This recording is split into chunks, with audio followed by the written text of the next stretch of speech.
storia che negli ultimi decenni è diventato sempre più importante, significativo. Abbiamo forse con gli anni 50-60, quindi il secondo dopoguerra, come periodo nel quale l'associazionismo culturale entra in relazione con le pratiche musicali tradizionali.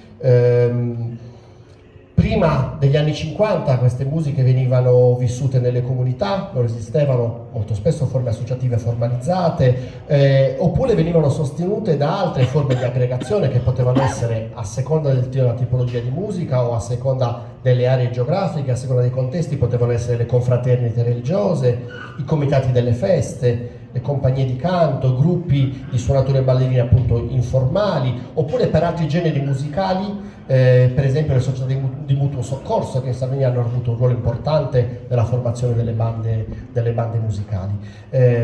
A partire dagli anni 50-60 invece appunto si sviluppa questo fenomeno dell'associazionismo, innanzitutto attraverso i gruppi folcloristici organizzati. E ci sono, perché in questo periodo storico? Ci sono ragioni di ordine più generale, cioè la nascita di questo associazionismo si inserisce nel più ampio revival folclorico europeo del dopoguerra, cioè in tutta Europa nel secondo dopoguerra ecco un nuovo interesse verso le pratiche tradizionali. E poi ci sono però anche ragioni più di carattere locale, per esempio noi da alcuni anni all'Università di Cagliari abbiamo un progetto di ricerca che si concentra sugli effetti del piano di rinascita. Voi sapete che con lo statuto regionale nel 62 viene promulgato questo piano di rinascita economica e sociale della Sardegna, che è il grande piano, questa grande iniezione di risorse che deve far rinascere la Sardegna, ed è un piano che ha interessi innanzitutto industriali. Col piano di rinascita nascono i poli industriali di Portovesme, di Ottana, di Porto Torres e così via.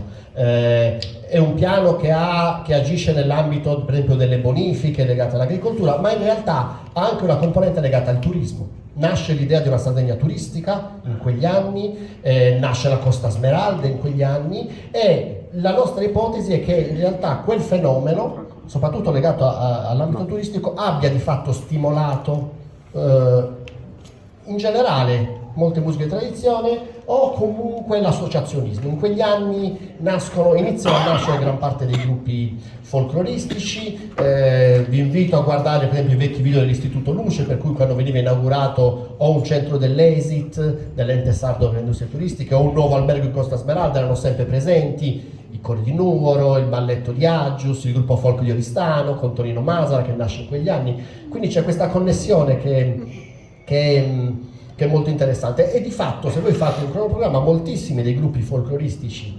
della Sardegna nascono proprio in quegli anni. Dagli anni 70 in poi sino agli anni 90 c'è un'ulteriore espansione che ha varie ragioni. Io credo da un lato diciamo due principali, una di carattere organizzativo e una direi di carattere economica, cioè costituirsi in associazione culturale è anche un modo per accedere alle risorse e per esempio interfacciarsi con le pubbliche amministrazioni, cose che credo molti di voi conoscono. Banalmente, se un gruppo folcloristico di un paese ha bisogno di una sede, magari deve chiedere appunto all'amministrazione comunale del proprio paese uno spazio, ecco, tu questa cosa non la potevi fare come singolo, dovevi costituirti in associazione culturale. Oppure gli enti per il turismo, gli enti provinciali per il turismo e l'ESIT, quello regionale, che spesso promuovevano il turismo in Sardegna e inserivano le musiche di tradizione come attrattore turistico più che ancora come bene culturale. Ecco, spesso per scegliere i gruppi di ballerini o di musicisti da inviare nelle varie manifestazioni in giro per l'Europa avevano bisogno che fossero costituiti. O fenomeni più recenti che, ripeto, molti di voi conosceranno, si sente sempre parlare di queste sono temi che Matteo probabilmente Gianfranco conosce meglio di me, del famoso database del comune di Cagliari al quale ti devi iscrivere per poter essere selezionato per la festa di Sant'Effilia. Allora, lì ti puoi devi esistere come entità associativa. E poi le linee di finanziamento, no? Esistono giustamente, e ovviamente linee di finanziamento che supportano, tutelano, salvaguardano le musiche tradizionali, e lo fanno spesso appunto con bandi che finanziano l'associazionismo, per cui la legge 64 che è del 1986, interventi regionali per lo sviluppo delle attività musicali popolari, che una linea di finanziamento che ancora oggi esiste, che finanzia le associazioni bandistiche, i cori polifonici, gruppi strumentali di musica sarda, gruppi folcloristici. La legge 26 del 97, che in realtà era la legge sulla tutela e valorizzazione della lingua e della cultura sarda, quindi una legge che era incentrata sulle politiche linguistiche, ma assieme alla lingua inseriva anche la cultura, e anche lì c'erano linee di finanziamento alle quali si poteva accedere associandosi. O la più recente legge 22 del 2018, che è un'altra legge che definisce le politiche linguistiche della regione Sardegna, ma questo articolo 26 che a noi piace molto, che parla delle musiche tradizionali, vengono chiamate le arti proprie. Tanto ne parleremo di questo con Gigi, perché la nascita dell'associazione Campos è legata a questa legge. Quindi nella nostra legge attuale, vigente, che definisce le politiche linguistiche da parte della regione Sardegna, c'è un articolo, che è l'articolo 26, che dice che in una politica volta alla lingua tu devi valorizzare anche le arti proprie, vengono così chiamate, che sono le musiche di tradizione, perché la musica sarda non esiste se non utilizzando la lingua sarda, e quindi, come dire, sono un veicolo straordinario. Allora, c'è questo quadro organizzativo. Perché si sviluppa questo associazionismo? C'è questo quadro organizzativo e economico, e poi c'è un altro aspetto che va messo in relazione, il fenomeno dell'associazionismo, con i processi di patrimonializzazione. Questa parola che spesso si sente sempre più spesso, sembra un parolone, in ambito antropologico la si usa. Patrimonializzare significa dare un valore a qualcosa, decidere che un qualcosa ha valore. Allora è stato fatto per tantissime cose, intanto materiali, no? Ha valore una chiesa, un nuraghe, un monumento e così via, ma hanno valore anche i cosiddetti beni immateriali. E ci sono una serie di cose che noi abbiamo in passato sempre fatto ed erano normali, ordinarie.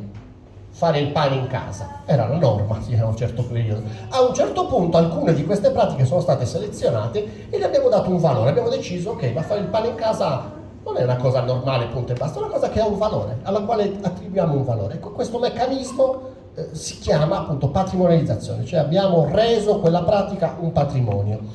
Allora, l'associazionismo delle musiche tradizionali è un associazionismo culturale, e dietro c'è l'idea che suonare le launeddas, riscoprire e valorizzare la danza del proprio paese, cantare non è solo una pratica ordinaria, ma è qualcosa che ha un valore culturale. E questo è una delle altre ragioni. Quindi il fatto che a un certo punto gruppi di danza, musicisti, strumentisti, cantori, esperti appassionati inizino a costituire associazioni culturali, ha dietro l'idea che quelle pratiche abbiano un loro valore culturale.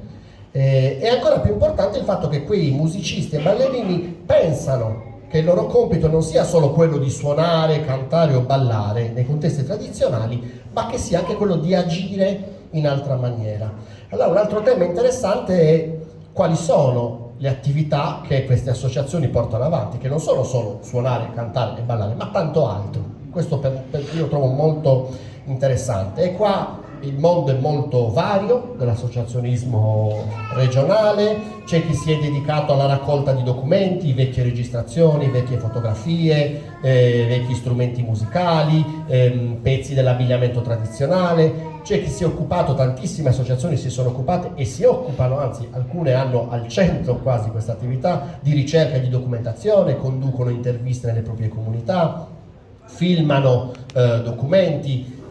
Qua abbiamo i rappresentanti dell'associazione Sonus de Ganna, che hanno fatto un lavoro straordinario negli anni 70 di raccolta anche dei passi del ballo campidanese, visto che questo è il tema. Hanno curato pubblicazioni. Gianfranco Meloni qui in doppia veste, perché lui viene dall'associazione Concordia Launeddas. Il volume Launeddas, curato dall'associazione da Giampaolo Lallai, è una pubblicazione che viene fuori da una realtà associativa. Hanno organizzato mostre. Mi viene in mente il MUSPOS, il Museo degli Strumenti Popolari della Sardegna, che ha sede a Pula e che raccoglie gli strumenti collezionati costruiti da Orlando Magia. Hanno organizzato laboratori, a partire da quelli che vedete un piano sotto di noi. I laboratori, tantissime associazioni di Launeddas hanno organizzato i laboratori, per esempio, di costruzione. Si sono dedicate alla trasmissione del sapere. Qualunque gruppo di danza, gruppo folcloristico, tra le sue attività insegna ai nuovi che entrano in associazione a ballare. Molte associazioni si sono occupate nel mondo della Launeddas, del cantatenore, di fare scuole nei propri paesi per insegnare, per tramandare la tradizione, di organizzare eventi, conferenze, momenti di riflessione come questo che stiamo vivendo adesso, che è appunto organizzato da un'associazione di suonatori di Launeddas. Un altro spunto, un'altra idea che mi viene in mente riflettendo appunto un po' su questo tema è che l'associazionismo assume forme diverse. Voi sapete che in Sardegna non abbiamo un'unica musica tradizionale, cioè non esiste una musica tradizionale pansarda che troviamo uguale in tutta l'isola, ma ogni area geografica ha le sue musiche e quindi le Launeddas sono tipiche della parte meridionale, il cantatenore lo troviamo nella Sardegna centrale, il cantachitarra all'isola, ogni pratica è distribuita. Ecco, queste musiche, se ci pensiamo bene, hanno, come dire, le forme di associazionismo sono diversificate, o le attività che le associazioni portano avanti sono diversificate a seconda della musica. Per esempio, nel cantatenore tipicamente l'associazione è quella di un singolo quartetto. A tenore si cantava liberamente con i tuoi compaesani, a un certo punto sappiamo anche, possiamo citare, di recente è stato pubblicato un bel libro che è la biografia di Daniele Cossello, leader storico di Tenores di Bitti. Daniele Cossello racconta che venne chiamato dall'ente provinciale della provincia di Nuoro e gli disse: ma perché non venite, non organizzate per venire a Redentore a Nuoro, formate un'associazione e venite lì. E Daniele Cossello fondò la Proloco, il primo nome del famosissimo gruppo a tenore di Bitti, che adesso si chiama Tenore Remunde Locus. Se voi cercate la prima cassetta, quella stampata in CD, quella con la copertina rossa per capirci, si chiama Tenore Proloco, cioè c'è una connessione tra le associazioni turistiche e le associazioni culturali. E ancora oggi normalmente nel cantatenore tu decidi di formare un quartetto stabile e l'associazione culturale è quella dei 4 cantori. Se in un paese ci sono 4 gruppi di cantatenore, ci sono 4 associazioni diverse. Diverso è il mondo appunto del canto a concordo, qua Gigi ne potrà parlare, che è meno, diciamo, vicina a questo fenomeno dell'associazionismo, perché spesso c'è un altro istituto che è quello delle confraternite religiose, che ancora esiste in moltissimi paesi, che è quello che tiene assieme i musicisti. Diversa è ancora l'esperienza degli strumentisti, perché al netto di questo fenomeno recente che tutti conosciamo, che qualcuno ama, che qualcuno odia, io di certo sul fenomeno sospendo il giudizio, sul nome perché vengono chiamati gruppi etnici, che trovo insopportabile come nome, però al netto di questo fenomeno recente, tradizionalmente lo strumentista in Sardegna è un solista. I suonatori di organetto, i suonatori di Launeddas sono stati solisti, il ballo in piazza lo accompagnavi come strumentista solo. Allora lì il processo è diverso, cioè tu come suonatore di Launeddas, ecco, nel Launeddas c'è la concordia, di questo parleremo con Gianfranco, come pratica tradizionale di più musicisti assieme. Però lì viene da una pratica in cui lo strumentista è da solo e associarsi vuol dire cambiare qualcosa. Credo che siano molto poche le associazioni di suonatori di organetto, nelle Launeddas è successo qualcosa di diverso di cui vorrei parlare con Gianfranco. Sto per finire, altre 2 cose, visto che qua ci occupiamo di Launeddas vorrei menzionare, c'è un altro fenomeno interessante che sono associazioni non costituite da musicisti o da danzatori che però si sono occupate di questi temi. Per le Launeddas è stata ed è molto importante l'associazione Iscandula, che ha, come immagino molti di voi sapranno, raccolto i documenti, l'eredità di questo ricercatore etnomusicologo danese, Andreas Benson, che è stato in Sardegna fra gli anni 50 e 60, e appunto l'associazione Iscandula non è formata da musicisti, però agisce da decenni nel campo delle Launeddas, anche questo è un altro fenomeno interessante. E l'ultimo aspetto è quello delle associazioni di associazioni. Io lo ricordo, ormai insomma in realtà passano per tutti gli anni, mi occupo di queste cose da diversi anni, però per il mondo delle Launeddas mi ricordo un mondo in cui esistevano singole associazioni. L'idea di Sozu Launeddas Sardegna, cioè di associazioni che si mettono assieme, è un fenomeno nuovo, che in realtà esiste a livello nazionale. Oggi guardavo i dati, la FITP, la Federazione Italiana Tradizioni Popolari, nasce nel 1970, una federazione nazionale. Ho guardato i dati oggi, ci sono 49 membri sardi iscritti alla FITP, gruppi folcloristici, gruppi di suonatori di Launeddas, qualche gruppo di canto, quindi insomma c'è una lunga storia di associazioni che agiscono in questo campo. A livello regionale il fenomeno mi sembra più recente, anche in questo caso è connesso a eventi specifici o quadri normativi. nel mondo del canto a tenore abbiamo 2 associazioni di cantori a tenore che sono nate dopo l'iscrizione del canto a tenore nelle liste rappresentative del patrimonio immateriale dell'umanità dell'UNESCO. Quindi dopo l'UNESCO sono nate le associazioni di associazioni. L'associazione Campos, che è un'associazione che tiene assieme tutte le arti tradizionali, è in realtà direttamente connessa con la legge 22 del 2018, cioè nasce a seguito di quella legge, e quindi è interessante appunto capire. Voi potete capire, di questo vorrei parlare, e sto veramente chiudendo, che se io ho l'associazione col mio quartetto di canto a tenore, le mie attività saranno certamente culturali eccetera, ma come dire, c'è anche una logica di mercato per cui agisco per me e per il mio interesse. Quando tu fai un'associazione di associazioni cambiano gli scopi, cambiano gli obiettivi, quindi questo è un tema che trovo molto interessante. Ho parlato anche troppo. L'idea è di alternare il parlato a momenti musicali, quindi io concludo questa prima parte e sentiamo il primo intervento musicale. Ci dici tu, Gianfranco, chi allora, suonerà? sì.